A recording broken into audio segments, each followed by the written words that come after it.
नमस्कार मु अमित कुमार जेना कोरे युव कांग्रेस जड़े कार्यकर्ता गतकाली राति घटी एक संवेदनशील घटनाटी को ओडिशा इतिहास एक कलंकित अध्याय बोली आमे मन करिबा।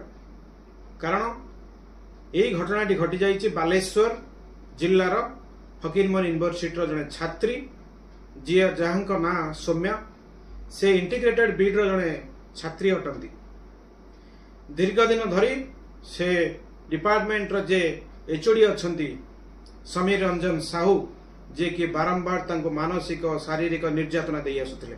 यही प्रतिवाद रे मोर भौणी सौम्या प्रिंसिपल द्वारस्थ होइतिले। प्रिंसिपल जे कि वर्तमान अछंती दायित्व रे दिलीप घोष ये घटनाटी की से संवेदनशील घटना हिसाब रे नहीं नाहंती। से एक लाइट मैनर रे कथाटी को नहीं चंती। से कौन कले ना से छात्री जनक कथा न सुनी कथाटा को इग्नोर करने स्टार्ट कले।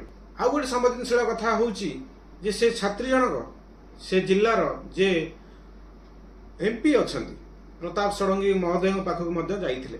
प्रताप महोदय सुनिला परे किछि कोनोसी पदक्षेप नेले नहीं। से छात्री जनक जेतेबेले पुणी आसिकी कॉलेज रे कर्तव्यक्ष को बारंबार बारंबार केस उठैला परे जे प्रिंसिपल दुई पक्ष को डाकिथिले। डाकिला परे आपस बुझामणा करी केसटा को चापी देवा पई चाहुथिले, किंतु मानिबा को पड़िबो से भौणी की जे कि यार प्रतिवाद पुणी करथिले। जे पर्यंत मोर ये प्रतिवाद रो अन्याय रो जदि मते न्याय मिलिनी से पर्यंत मु लड़ाई करबी। मु सैल्यूट करछु से भौणी को। मे भी आज से मरिबा सहित लड़ाई करूचंती भुवनेश्वर एम्स रे बट एटी थाई मु सैल्यूट करछि तमरो बहादुरी पणिया को। जे कि गतकाली कौन हैला ना से प्रिंसिपल दुई पक्ष को बसैला परे से अध्यापक को क्लीन चिट दे देले। जोतिपाई से भौणी सौम्या निजर देहरे पेट्रोल ढाली जाली देले।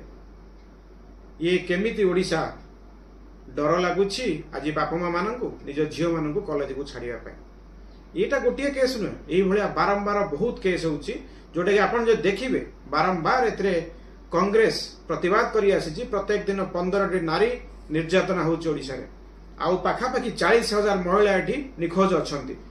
विगत दिन रे आपन जो देखिबे कांग्रेस रो समस्त विधायक माने विधानसभा भितरे बारंबार आपत्ति प्रतिवाद करिसंती। प्रतिवाद करी गृह कमिटी गठन करिया पई प्रतिवाद रे से स्वर उत्तोलन करथिले, किंतु मुख्यमंत्री जे कि मोहन माझी एठी बीजेपी सरकार जे कि यह प्रत्याख्यान करथिला। एमाने कहउतले माने भांडा भी करूचंती निज दल बंचे। आज मु प्रश्न पचाउची ओडिसा मुख्यमंत्री मोहन बाबू को। आज मु प्रश्न पचाउची जे शिक्षा मंत्री अछंती सूरज को। आपण माने गोटे भौणी रो कोन दुख देखि पारंती नै ना? आपण मानकर मां भौणी नाहंती जे आपण माने एई टाइप रो निर्यातना हेले मध्ये आपण साइलेंट रहंती। मते दुख लागे कहबा को जे से झियो जणे एबीपी दलर जणे सदस्य थिले। से एबीपी दल सदस्य थिले मध्य तो चिंता करतु जणे से जणे पॉलिटिकल स्टूडेंट विंग्स रो जणे मेंबर थिले। तांको माइंड बहुत स्ट्रांग थिबो निहाती। से स्टूडेंट मानकर इश्यू नै कि लड़ाई करबा झियो जदि से भलिया झियो एते निर्यातना दिया हला निजको जाली देले मते लागुची कि गोटे गरीब खटिकिया कि साधारण झियर अवस्था कौन हबो। माने को टाइप रो चाप से माने देइछन्ती से कॉलेज कर्तृपक्ष माने। निंदा करछि ए इश्यू को आमे युव कांग्रेस तरफ निंदा करूछु। आउ ए सरकार को मते निंदा करूछु। सरकार को चेतै देबा को चाहूची ए टाइप रो इश्यू खाली एफएम कॉलेज रे नो समस्त कॉलेज रे गोटे गोटे कमिटी करा जाऊ।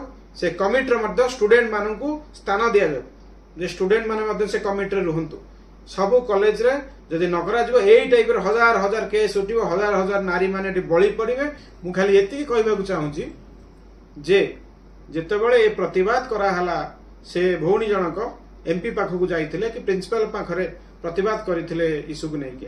जदि से प्रिंसिपल तांकर कर्तव्य ठीक से करि थांते, ठीक पदक्षेप नहीं थांते कि एमपी ठीक पदक्षेप नहीं थांते, आज से भौणी सौम्या आज मरण बंचिया भितरे केबे झुली न थांदा। सरकार को आज हमें चेतई देबा को चाहूची। आज ये युव कांग्रेस चेतई देबा को चाहूची जदि आगामी दिन रे आपण आर सठिक पदक्षेप न नियंती ताले राजरास्ता रे निया जळिबो। आ प्रत्येक युवक वर्ग माननकु खाली कांग्रेस दल नुहे मु समस्त ओडिशावासी समस्त युववर्ग मान कहूँ छात्र छात्री मान आह्वान करुच्ची जड़े युवक हिसाब से जे आपण मैंने यही केस टाकू यही इश्यू टाकू उठेकी राजरास्ता को आसतु एवं ये सरकार को चेतई देवार अच्छी जेपर्यंत आप सठिक पदक्षेप नहीं ना से भौणी की न्याय मिलनी से पर्यंत आम राजरास्तार लड़ई करूँ, ये लड़ई जारी रही। जय हिंद, जय ओडिशा, जय जगन्नाथ, नमस्कार।